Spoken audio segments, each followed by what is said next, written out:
fact that I have an autofocus anamorphic lens like this, I just love it so much.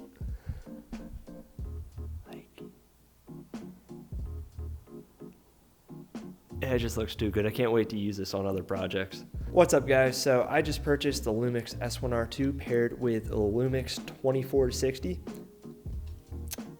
Let's just say it is a phenomenal lens, a phenomenal camera, but I did have one question in mind that I couldn't really find the answer to on YouTube. How well can it vlog? Wow. Nice drop, Connor. Oh. Oh. Great start. We're off to a good one. Mr. UD. Not good. Not good start. So this will be a little Christmas Day disc golf here. Where are we? Little Mulberry Park here in Tequila. All right, Jake's about to go.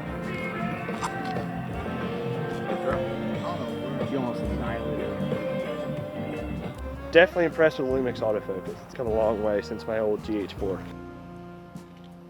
what was that? Whoa!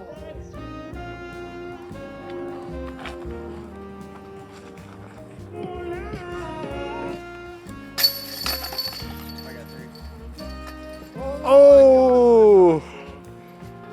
There you go. I don't even know what I'm doing. I don't even know what to say. So basically, I took a mulligan on that, which means I could redo. The rethrow is worse than my bad throw.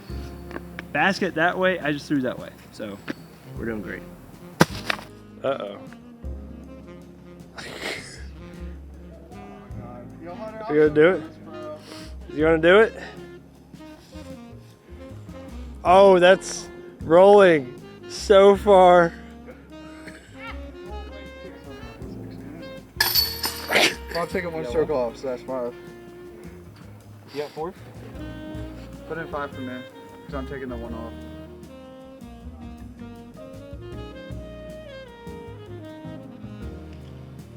Too high. Oh. Oh, There you go. There you go. you're welcome. Let's see that. Let's see that disc. Good job, We gotta see that thing.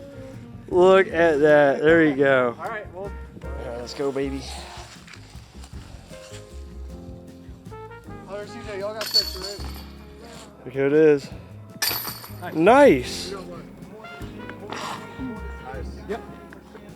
There you go. Nice. Look at that. Good shot. Good job. We're down to 1. The one and only. Uh-oh.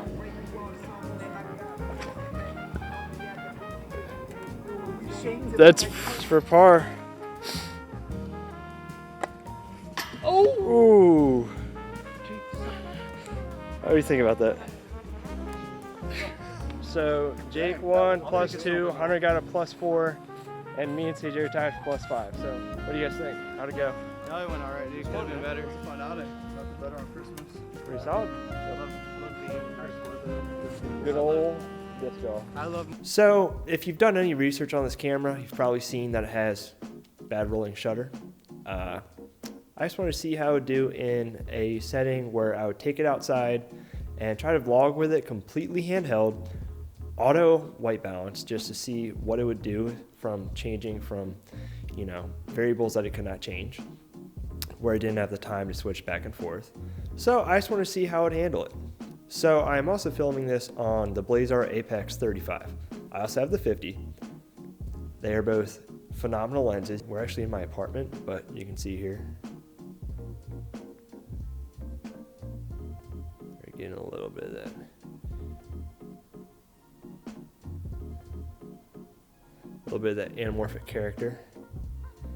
Would do better if this was lit a little bit differently, but all right, so I want to know from you guys, based on how the footage looked with the S1R Mark II, with the LUMIX 24-60, how do you think it did? Now, I didn't really go crazy adjusting the settings, trying to get everything dialed in, because I just wanted to throw the camera in my hands and see how it did. You know, Vlog I find really easy to color. The image straight out of the camera is absolutely insane. Now, since this was in 6.4 open gate, since it was basically using the entire sensor, rolling shutter was a little bit more noticeable because it's getting the full readout from top to bottom or something like that. I'm not really sure about the math behind it, but if you are using 4K, it doesn't use the full sensor, so that way you do get a little bit less rolling shutter. But I thought the footage looked great. Can't wait to do more testing with it, and especially with these anamorphics, because, I mean, look at this, it looks amazing. And the fact that, you know, I have an autofocus anamorphic lens that was not crazy expensive, that just works like this, you know, can't really beat it. I keep looking up at my monitor, but this is also being shot in 6.4K open gate. So leave a comment down below with how you think it did. If you have any questions about this camera, the setup, or if there's something you want to see, drop a comment down below. I'll gladly answer anything. But thank you for watching, take care, and have a nice day.